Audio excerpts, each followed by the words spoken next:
Bismillahirrahmanirrahim. Assalamualaikum warahmatullahi wabarakatuh. Alhamdulillahilladzi arsala rasulahu bil huda wa dinil haq liyudhhirahu ala dini kulli wa kafa billahi syahida. Asyhadu an la ilaha illallah wa asyhadu anna Muhammadan abduhu wa rasuluh. Amma ba'du. Alhamdulillah, pada hari ini kita semua masih diberi kesempatan sehat sehingga kita bisa mengikuti perkuliahan tafsir Al-Quran pada hari ini. Sebelum memasuki materi, marilah kita berdoa terlebih dahulu dengan membaca basmalah bersama-sama. Bismillahirrahmanirrahim. Selanjutnya, tema pertemuan kali ini yaitu Tafsir Al-Misbah dan Al-Maraghi Surat An-Nahl ayat 125 yang disusun oleh Kurnia Dwi Ramadhani, 2 Nanda Qori Aina, 3 Nur Al-Malia Izati, 4 Rafika Firda Nur Al-Malia. Oke, baik, di sini kita akan mendengarkan terlebih dahulu pembacaan surat An-Nahl ayat 125. Mohon didengarkan. Bismillahirrahmanirrahim. Ud'u ila sabili rabbika bil hikmati wal mau'izatil hasanati wajadilhum billati hiya ahsan. Inna rabbaka huwa a'lamu biman dhalla an sabili wa huwa a'lamu bil muhtadin. Yang artinya, serulah manusia kepada jalan Tuhanmu dengan hikmah dan pengajaran yang baik, dan berbuatlah dengan mereka dengan cara yang baik. Sesungguhnya Tuhanmu dialah yang lebih mengetahui siapa yang sesat dari jalannya, dan dialah yang lebih mengetahui siapa yang mendapat petunjuk.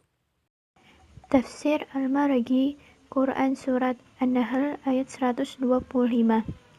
Hai Rasul, serulah orang-orang yang kau diutus kepada mereka dengan cara menyeru mereka kepada syariat yang telah digariskan Allah bagi makhluknya melalui wahyu yang diberikan kepadamu, dan memberi mereka pelajaran dan peringatan yang diletakkan di dalam kitabnya sebagai hujah atas mereka, serta selalu diingatkan kepada mereka seperti diulang-ulang dalam surat ini.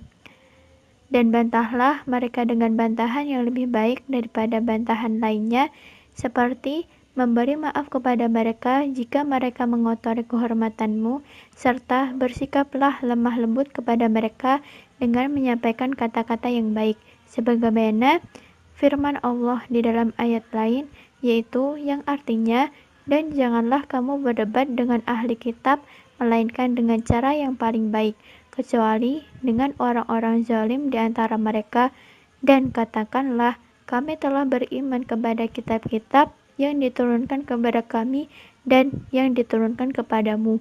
Tuhan kami dan Tuhanmu adalah satu, dan kami hanya kepadanya berserah diri. Quran Surat Al-Ankabut ayat 46. Tafsir Al-Misbah, Quran Surat An-Nahl ayat 125. Muhammad, serulah, yakni lanjutkan usahamu untuk menyeru semua yang engkau sanggup seru kepada jalan yang ditunjukkan Tuhanmu, yakni ajaran Islam, dengan hikmah dan pengajaran yang baik, dan bantahlah mereka, yakni siapapun yang menolak atau meragukan ajaran Islam, dengan cara yang terbaik. Itulah 3 cara berdakwah yang hendaknya engkau tempuh menghadapi manusia yang beraneka ragam peringkat dan kecenderungannya. Jangan hiraukan cemoohan atau tuduhan-tuduhan tidak berdasar kaum musyrikin, dan serahkan urusanmu dan urusan mereka pada Allah, karena sesungguhnya Tuhanmu yang selalu membimbing dan berbuat baik kepadamu. Dialah sendiri yang lebih mengetahui dari siapa.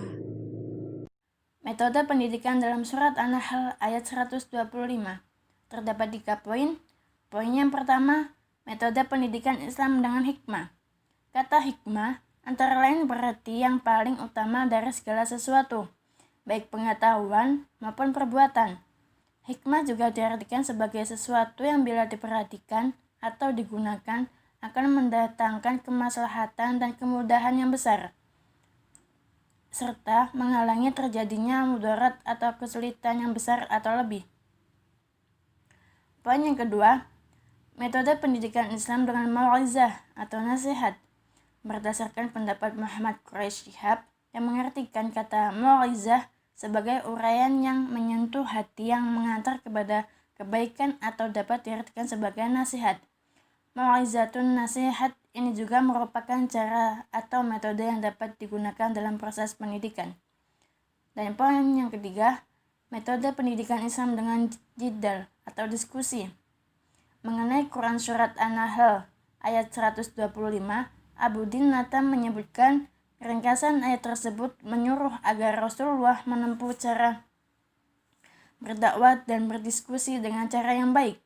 Dengan metode diskusi ini, peserta didik dapat saling bertukar pikiran atau bermusyawarah dalam memecahkan suatu permasalahan dengan peserta didik yang lainnya. Hal ini dapat mengembangkan kreativitas dan kemampuan berkomunikasi dengan orang lain.